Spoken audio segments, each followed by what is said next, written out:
avons pas mal voyagé ces derniers temps. On a été par exemple voir les Gitans. Eh bien, nos frères gitans que nous avons visités à Strasbourg étaient assez découragés parce que la mission auquel ils faisaient partie est devenue très légaliste. Et vous savez, quand il n'y a plus l'Esprit de Dieu, alors on met des lois sur les hommes, on met des pressions sur les hommes et ça finit les hommes. Mais Dieu est un Dieu qui veut nous donner la liberté, la joie, la vérité dans notre cœur et cette vérité nous rend libres. La vérité du Seigneur nous rend libres. Elle enlève toutes les limites que l'homme veut donner. Parce que l'Église doit être construite sur la révélation de Jésus-Christ à travers sa mort et à travers sa résurrection.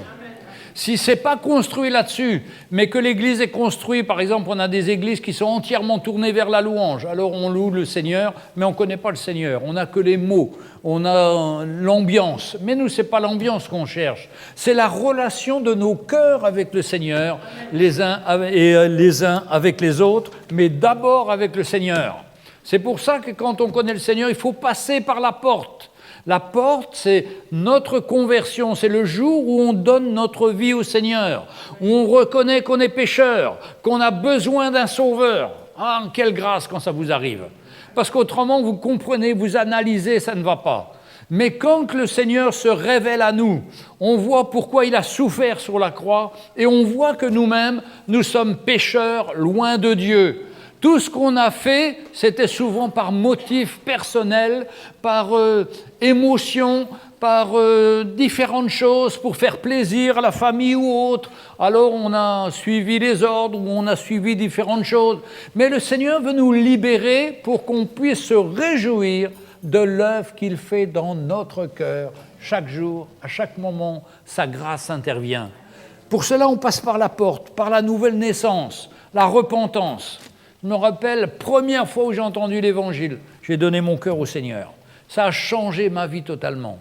J'étais onologue, j'étais pris par l'alcool, par beaucoup de choses, et le Seigneur m'a libéré. J'avais 21 ans et je suis reconnaissant au Seigneur que depuis ce jour-là, j'ai trouvé la paix et la joie.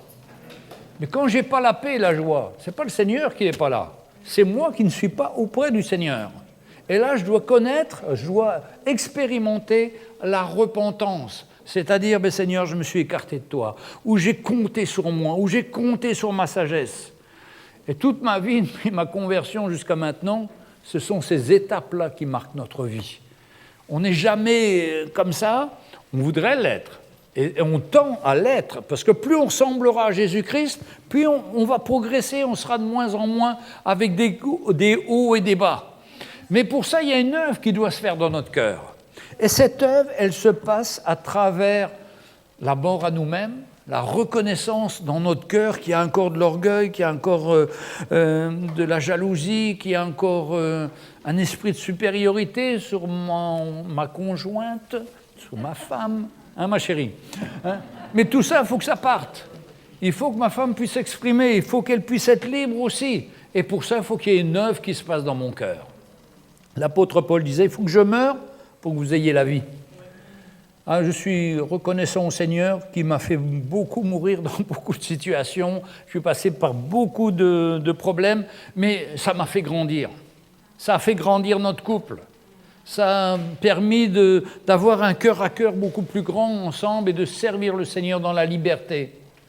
Et vous voyez, c'est pourquoi les épreuves, comme je le disais tout à l'heure, sont des sujets de grandir avec le Seigneur. J'ai jamais vu qu'on grandissait sans les épreuves. Moi, je me rappelle, quand on est parti à l'île Maurice en 88, on imaginait que l'école biblique était au bord de la plage, type club méditerranéen, avec des chaises longues, et nous voilà là-bas. Quand on est arrivé à Curpip, on n'avait jamais vu une ville aussi humide, où il pleuvait 5,45 m d'eau par an, sachant qu'à Paris, il tombe 75 cm. Là-bas, 5,45 m. Et quand on est arrivé, on a trouvé les bâtiments tout moisis. On mettait nos chaussures, au bout de 15 jours, elles étaient toutes blanches. On ne savait pas ce qu'elles avaient attrapé comme truc. C'était la moisissure. Hein. Et nos habits avaient une odeur incroyable. Donc on a appris à mettre des petites lampes dedans pour réchauffer l'atmosphère et enlever de l'humidité. Mais vous savez, ce travail-là, c'est un travail qui a dû être fait pour changer notre cœur et pour nous remettre en cause. Vous savez, on comprend dans la Bible que Dieu a enlevé Moïse de sa famille, de son pays, Ur, en Chaldée, pour l'emmener dans la terre promise. Et qu'il a dû être 40 ans avec toute cette équipe d'Israéliens difficiles, pendant 40 ans, pour vraiment crier au Seigneur, connaître davantage le Seigneur. Le Seigneur s'est révélé à lui à travers les épreuves de notre vie. Nous, ça fait je ne sais plus combien, 51 ans de conversion, mais on a fait des grands tours, on s'est dans le désert. Mais quand même, on en sort. On rentre dans la terre promise où on est changé, transformé par le Seigneur. Et quand on a cette base de l'œuvre de Christ sur la croix pour nous, qui se trouve dans 1 Corinthiens chapitre 3, et on va prendre un chapitre, on va commencer par cette base, donc chapitre 3, verset 10. Donc 1 Corinthiens chapitre 3, on va commencer même au verset 9. Sonia, t'as trouvé ? Ah oui. Très bien. Car nous sommes ouvriers avec Dieu, parce qu'elle dit que je vais souvent trop vite pour lire les versets, alors je veux regarder elle, et elle m'aide. Car nous sommes ouvriers avec Dieu. Vous êtes le champ de Dieu, l'édifice de Dieu. Selon la grâce qui m'a été donnée, j'ai posé le fondement comme un sage architecte et un autre bâtit dessus. Mais que chacun prenne garde à la manière dont il bâtit dessus. Car personne ne peut poser un autre fondement que celui qui a été posé, savoir Jésus-Christ. Savoir Jésus-Christ à travers sa mort et à travers sa résurrection. Pendant des années, j'ai cru que la mort et la résurrection du Seigneur, c'était pour moi fait être une nouvelle créature. Certes, c'est ça. Je suis né de nouveau grâce à la mort et à la résurrection du Seigneur. Mais il y avait un autre plan derrière. Le Seigneur veut m'emmener à sa perfection, à sa ressemblance, comme chacun d'entre nous. Et je dois avoir cette base dans ma vie, je ne dois pas quitter cette base. La mort et la résurrection du Seigneur, l'œuvre qu'il a accomplie pour moi à la croix, pour me changer, vis-à-vis de ma femme, vis-à-vis de mes enfants, vis-à-vis de mes frères, vis-à-vis... Vous savez, la première église, c'est à la maison. C'est à la maison que ça commence le travail. Et c'est des fois du travail très intense, surtout au début. Parce que j'avais jamais appris ça, j'avais jamais vu ça, j'avais pas compris cet évangile qui venait pour nous transformer, pour nous changer à l'image de Christ. Moi, je voulais être changé, être un bonne image pour donner aux frères, que j'étais un grand pasteur, que ma femme était une super aide pour moi. Et elle est une super aide pour moi, d'ailleurs. Mais, vous voyez ce que je voulais... L'apparence. L'homme cherche l'apparence. Dieu cherche notre cœur. L'apparence, il faut mettre ça de côté, les frères et sœurs. Il faut être vrai. Et c'est pour ça que la vérité nous rend libres d'une façon incroyable. Je racontais dimanche, dans Éphésiens 4.11, à la fin d'Éphésiens, il est parlé que vous ne mentiez pas les uns aux autres. Que votre parole soit oui, elle soit vraie. Eh bien, moi, j'étais dans une église où j'avais l'habitude de mentir, de dire des demi-vérités pour ne pas blesser les gens. On m'avait dit, c'est comme ça, il ne faut pas blesser les gens, il ne faut pas dire la vérité, parce que la vérité, ça peut leur faire du mal. Non, mais la Bible dit que la vérité, ça rend libre. Mais c'est les hommes, ça c'est la sagesse des hommes. Et j'avais toujours, pour ne pas gêner les personnes, j'avais toujours un petit truc pour bricoler et pour que ça passe plus doucement. Et puis une fois, on était à Maurice, une agence de voyage, Audrey et Mickey nous avaient proposé d'aller visiter l'île de la Réunion. Donc on prend nos billets d'avion, et puis Sonia et moi, on parle un peu, elle me dit, tu sais, Audrey a proposé de garder nos enfants, les 3 enfants, tu sais, sont petits, 4 ans, 6 ans, 8 ans. Moi, ça ne me plaît pas trop, je pense que ça ne va pas aller. Donc, moi, je préférerais rester. Ben, je dis, ma femme, pas de problème, je vais aller à l'agence et puis on va prendre qu'un seul billet. J'arrive à l'agence et je dis à la dame qui avait préparé les billets, ben, je vais en prendre qu'un seul. Il n'y a que moi qui vais voyager. Ma femme a un problème pour garder les enfants. Mais vous savez, c'était Audrey qui devait garder les enfants. 5 minutes après, Audrey passe. Elle dit, alors vous avez les 2 billets pour les petits Français qui partent à La Réunion ? Elle dit, oui, mais il n'y en a qu'un qui part parce que sa femme a un problème pour garder les enfants. Et Audrey se dit, mais c'est moi qui garde les enfants. Qu'est-ce qu'il a raconté, Jean-Louis ? Donc elle m'appelle au bureau, et puis elle me dit, Jean-Louis, qu'est-ce que tu as dit à la dame ? Vous savez comment on fait là ?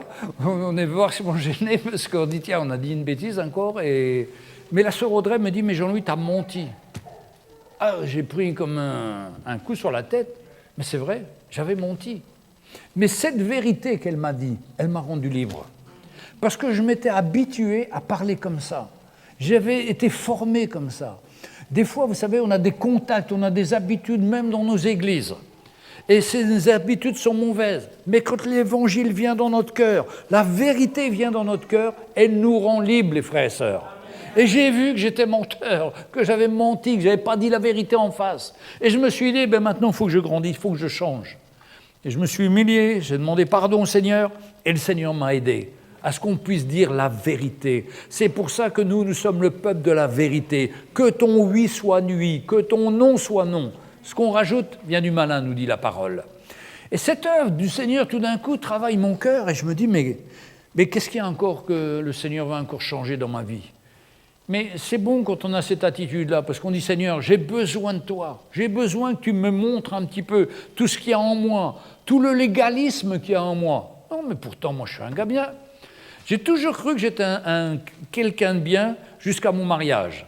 C'est-à-dire que quand j'étais célibataire, je vivais tout seul, j'avais ma chambre, j'avais mon organisation. Vraiment, je trouvais que j'étais un gars extraordinaire, quoi. C'était bien tout ce que je faisais. Mais le jour où je suis marié, Sonia me dit, mais attends, on est mariés là, mais tu es comme un enfant, tu vas jouer avec les autres, avec tes copains et tu me laisses. Tu ne t'occupes pas de tes responsabilités en tant que père, en tant que mari. Ah, mais j'ai dit, oui, et je ne voyais pas. Mais ça m'a rendu libre. Et je me suis aperçu que ma femme avait épousé un gamin qui n'est pas du tout parfait, mais qui avait besoin de grandir et que le Seigneur voulait faire une œuvre.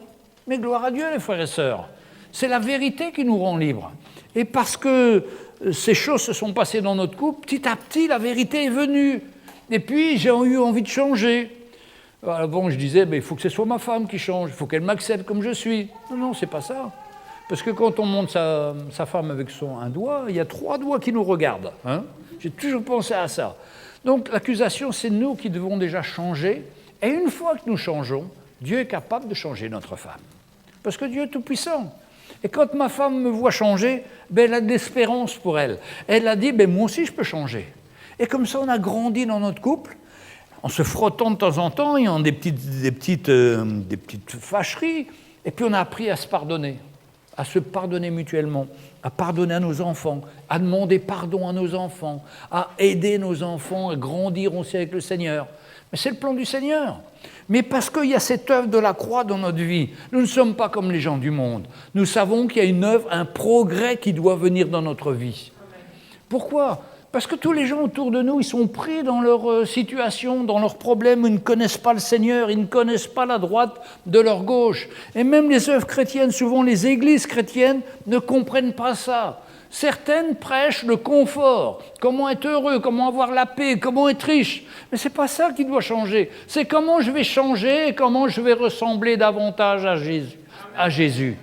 Et quand je ressemble à Jésus, je suis gentil avec ma femme, je suis un instrument de bénédiction pour mes enfants, je peux bénir les gens là où je vais, parce qu'il y a la vie de Jésus en moi. Et c'est pourquoi nous, les pasteurs, notre plus gros travail, ce n'est pas de s'occuper de vous, c'est de laisser le Seigneur faire une œuvre dans notre cœur, nous changer, pour que vous puissiez voir que le Seigneur est à l'œuvre et change notre vie. Mais il y a des pasteurs, on ne connaît même pas leur vie, on ne sait même pas comment ils vivent, on ne sait rien d'eux, ils sont cachés pour pas qu'on les voie. Mais non, nous, ma vie doit être une lettre ouverte devant chacun. Et grâce au Seigneur, on a une équipe avec nous, le frère Bruno, le frère Jean-Charles, les différents frères qui nous aident. Et notre vie doit être un livre ouvert devant eux aussi. Et quand quelque chose ne va pas, on a la liberté de se parler, de s'encourager et de dire « Ah, le frère me dit, j'avais pas vu. Ah, moi aussi, j'avais pas vu. Pardon, Seigneur. » Et on repart et on sert le Seigneur ensemble. Vous savez, c'est quelque chose de merveilleux, l'œuvre du Seigneur. Maintenant, quand il y a l'œuvre du Seigneur en nous, on a envie de le partager, comme disait Richie tout à l'heure. On a envie d'aller à droite, à gauche, parce qu'on voit que beaucoup de gens sont dans des formes religieuses qui les fatiguent, qui n'avancent pas. Dernièrement, on était chez les Gitans. Nous, on aime bien les Gitans parce que c'est des gens simples, c'est des gens abordable. Et ça faisait longtemps qu'on n'avait pas rencontré de gitans, mais là, on en a rencontré beaucoup. Et le frère pleurait presque en nous voyant, tellement il était reconnaissant au Seigneur. Il avait entendu nos messages, il avait entendu le frère Mickey, et il dit, mais c'est cet évangile-là qu'on a besoin, c'est cet évangile-là qu'on a besoin. Mais nous, on est rentrés dans des choses légalistes, où la femme doit s'habiller comme ci, comme ça, ne pas mettre de bijoux, ne pas faire ci, ne pas faire ça. Mais c'est pas, ça c'est une loi, c'est la loi qui tue. Tandis que la vie du Seigneur, la grâce de Dieu, elle nous donne la vie, la joie, la paix. Et c'était un grand encouragement d'aller voir ses frères et de leur parler comment le Seigneur est l'architecte de l'Église et qu'il nous a... C'est son Église, il est la tête, il est l'architecte. Et comme un architecte, il nous a donné les plans. Les plans sont dans la parole de Dieu. Et plus on observe les plans du Seigneur, plus on va construire droit le plan du Seigneur. Je me rappelle chez Guillemette, son mari était architecte, et il y avait un grand tableau qui avait été dessiné par quelqu'un. On voyait une maison toute travers, toute tordue, tout ça, et le gars disait « Regardez ma belle maison, j'ai même fait l'économie de l'architecte ». Il y a beaucoup d'églises qui sont de travers comme ça, n'importe comment. Il n'y a pas d'architecte, ils n'ont pas suivi l'architecte, mais ça arrive la catastrophe. Vous savez, en Chine, il y a des immeubles qui s'écroulent, les gens sont dedans et l'immeuble s'écroule. Et on s'aperçoit que quand ils ont construit, il y a les voisins qui sont venus voler les sacs de ciment. Donc ils ont continué à construire, parce que le Parti communiste a dit qu'il fallait faire comme ça, il fallait continuer. Et ils ont construit avec très peu de ciment. Un petit tremblement de terre, l'immeuble s'écroule, des centaines de gens sont morts. Mais vous savez, l'Église, c'est aussi ça. Quand c'est mal construit, une petite secousse, et l'Église tombe. J'étais dans une église de 1200 personnes, tout s'est écroulé. Parce qu'il n'y avait pas le ciment de l'amour, il n'y avait pas la vérité de la croix du Seigneur, il n'y avait pas la fondation. Et quand il n'y a pas la fondation, ça peut paraître très grand, très joli, mais il n'y a rien derrière. Une vibration, un tremblement, et tout s'écroule. Mais le Seigneur veut construire son Église qui soit solide, une Église qui soit dans la lumière, qui soit dans la vérité, construite par son Saint-Esprit. C'est lui le constructeur, le Saint-Esprit, qui parle, qui choisit des hommes, qui les unit dans leur cœur pour travailler ensemble. Ce n'est pas l'unité par une confession de foi ou des articles de foi qu'on doit signer. Ça, c'est rien, ça. C'est les hommes. Mais quand c'est dans le cœur, quand il y a une relation de cœur avec les frères, quand on est unis dans l'esprit, on a envie de travailler ensemble et c'est une joie.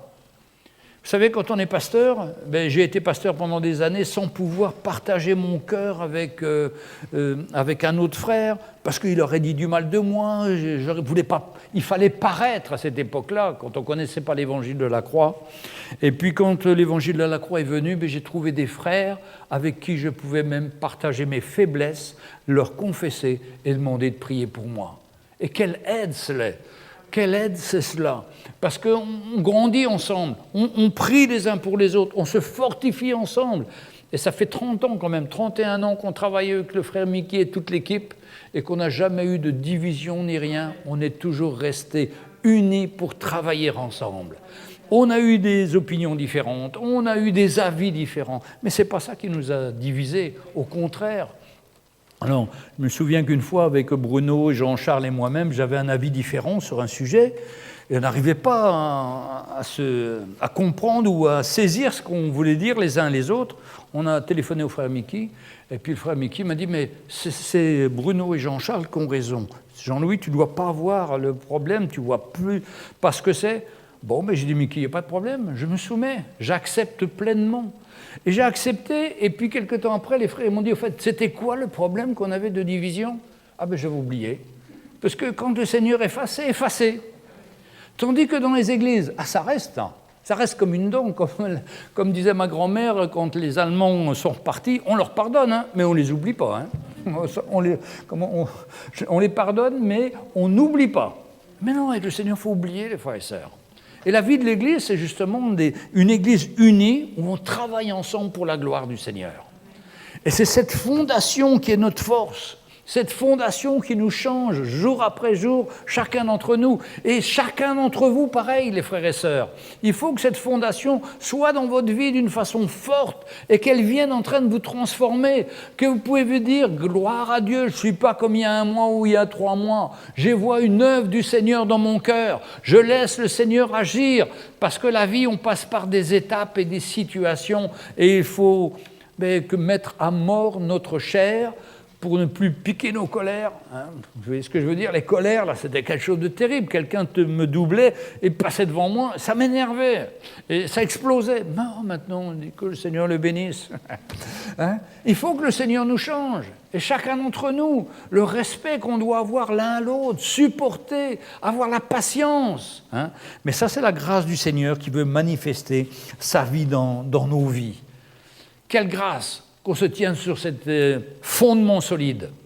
Des sœurs qui écoutaient Mickey et qui nous a dit « Mais je vous ai reconnu à la conférence 2019-2018.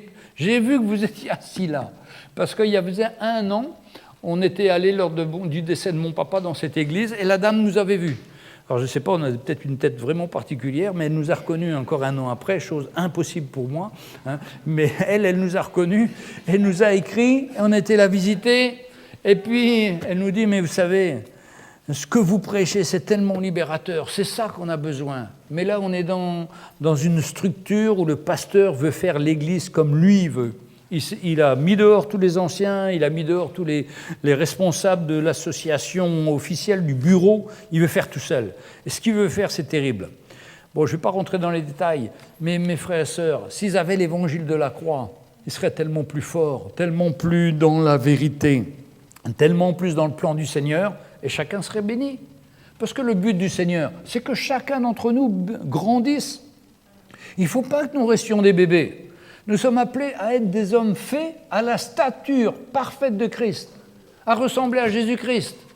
Je me rappelle le Watchman Nee, quand il faisait du porte-à-porte, en Chine, il y a un enfant qui vient et qui voit le Watchman Nee et qui va voir sa maman et dit « Hé, maman, c'est Jésus !» Tellement il ressemblait, pour elle, au Seigneur. Il ressentait la bonté, la paix, la joie du Seigneur. Vous savez, quand les gens vont dans notre maison, ils doivent sentir que c'est la maison du Seigneur, que nous sommes un foyer dans le Seigneur. Notre fils, quand il était dans la drogue, il disait « Papa, maman, quand je vais dans les familles des autres familles, c'est catastrophique.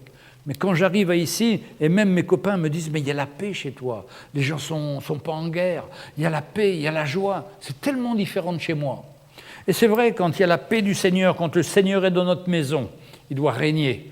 Rappelons-nous toujours que la maison, c'est notre première église. La deuxième église, c'est l'église où on se retrouve tous ensemble. Mais la première église, c'est notre maison, avec nos enfants, avec notre conjoint. Il faut qu'il y ait la vie du Seigneur qui soit là, qu'on ressente la vie et la paix du Seigneur. Alléluia. L'évangile, c'est des hommes et des femmes qui ont donné leur vie au Seigneur. Je voudrais prendre avec vous Matthieu chapitre 16, versets 24 et 25. Évangile de Matthieu, chapitre 16, versets 24 et 25.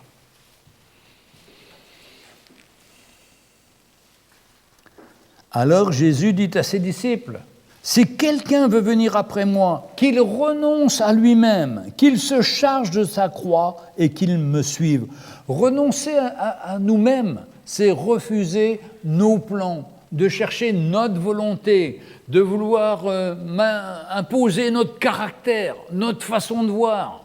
Non, non, je renonce à tout ça.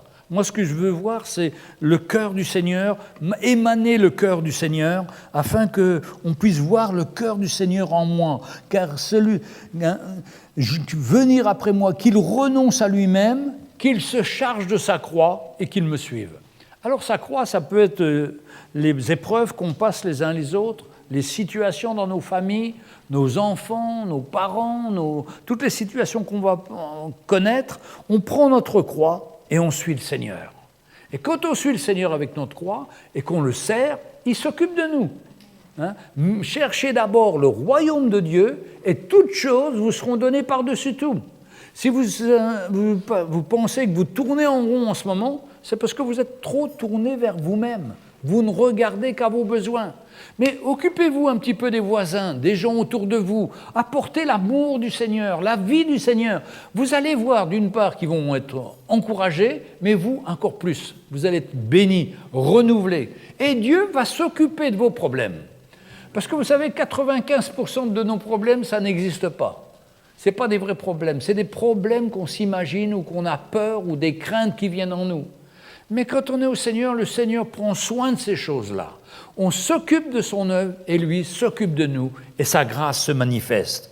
Donc, quelqu'un veut dire après moi qu'il renonce à lui-même, qu'il se charge de sa croix et qu'il me suive. Car celui qui voudra sauver sa vie, c'est-à-dire préserver sa vie, la perdra, mais celui qui la perdra à cause de moi la retrouvera.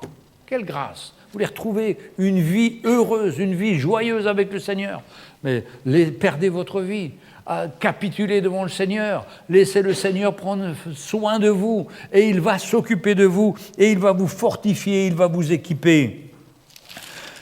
Un peu plus loin dans l'évangile de Jean, au chapitre 12, verset 24, pareil.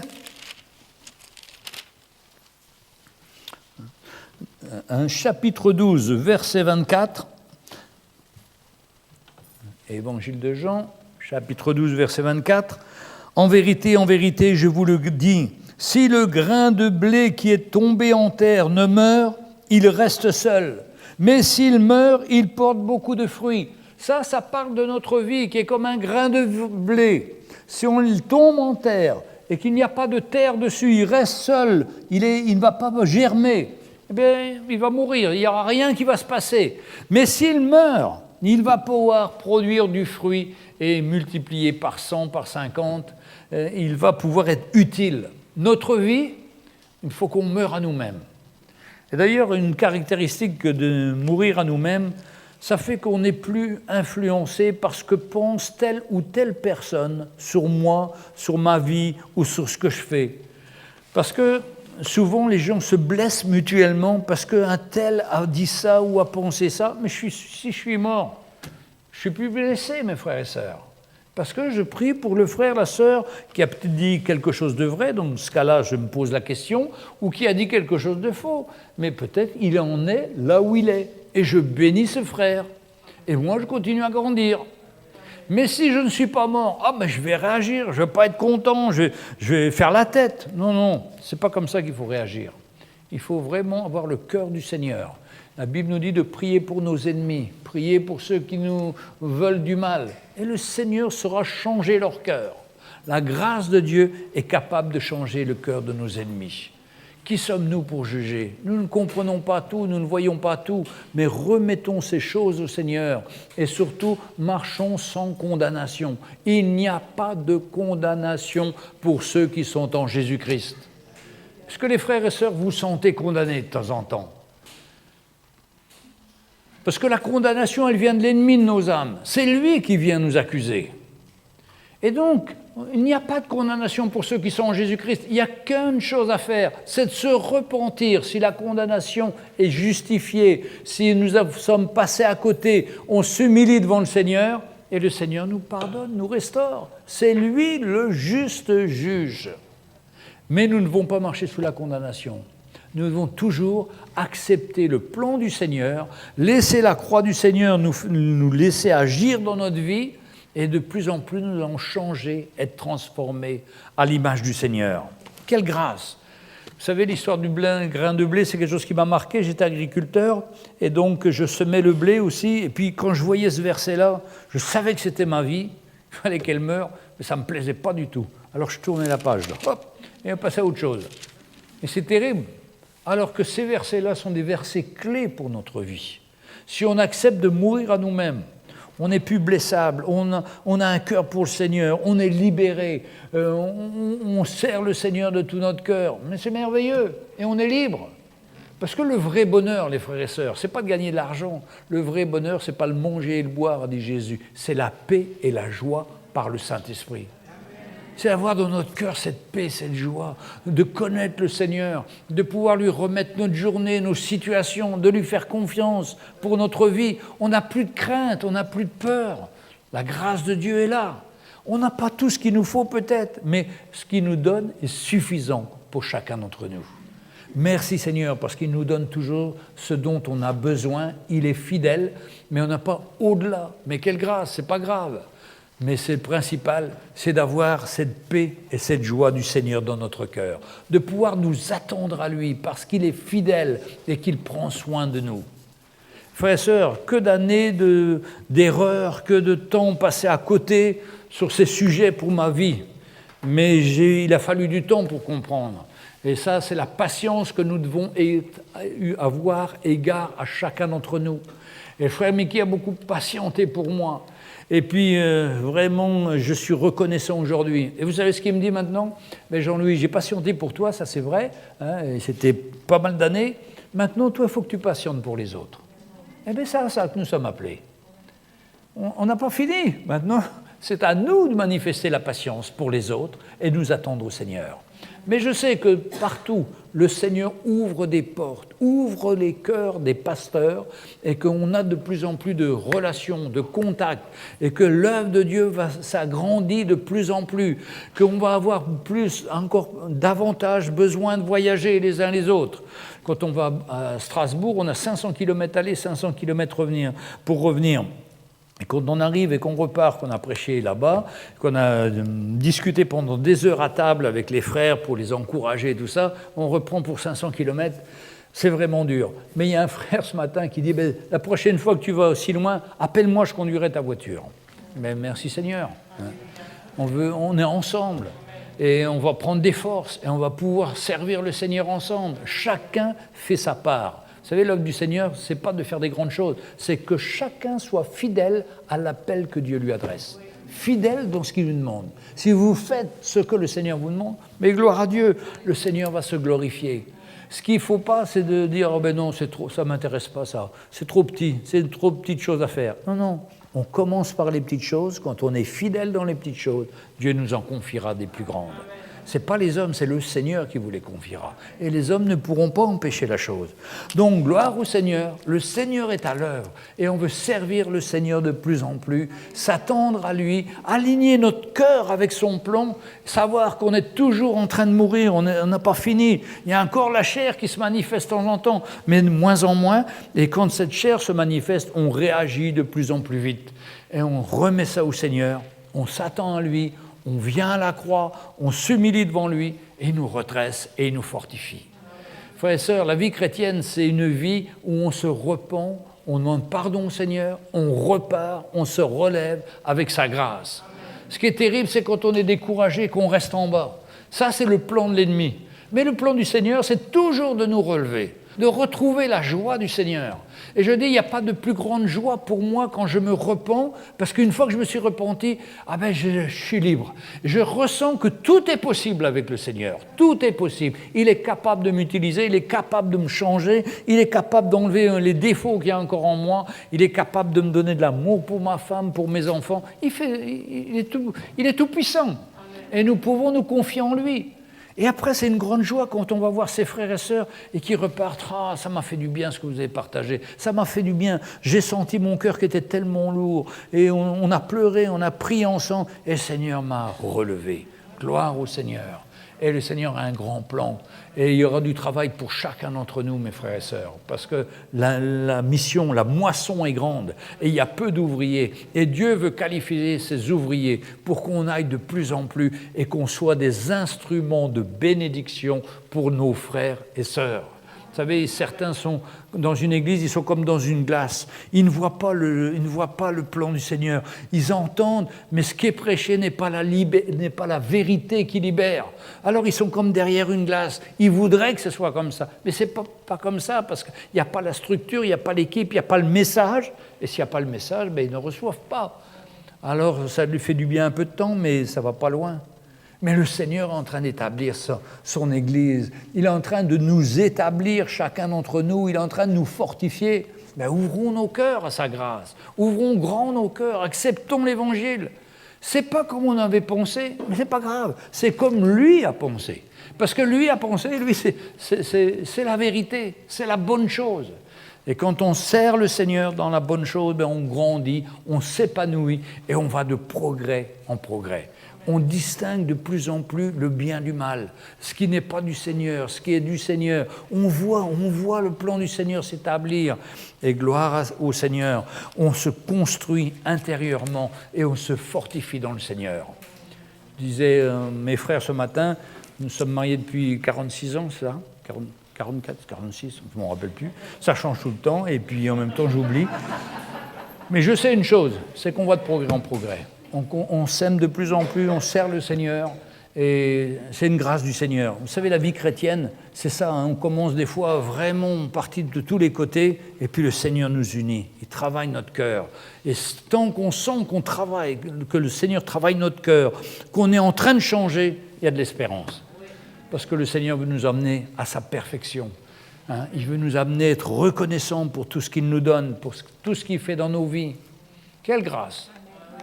Donc, il y a de l'espérance aussi pour nos enfants.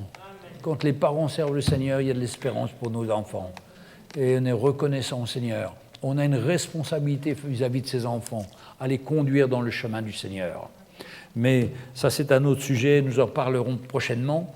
Mais aujourd'hui, là où nous sommes ce matin, quelle que soit notre situation, que nous connaissons, ne restons pas tristes, découragés. Si nous sommes tristes, découragés, humilions-nous devant le Seigneur, cherchons le Seigneur, ouvrons notre cœur, reconnaissons les choses et on va voir la main et la grâce du Seigneur intervenir.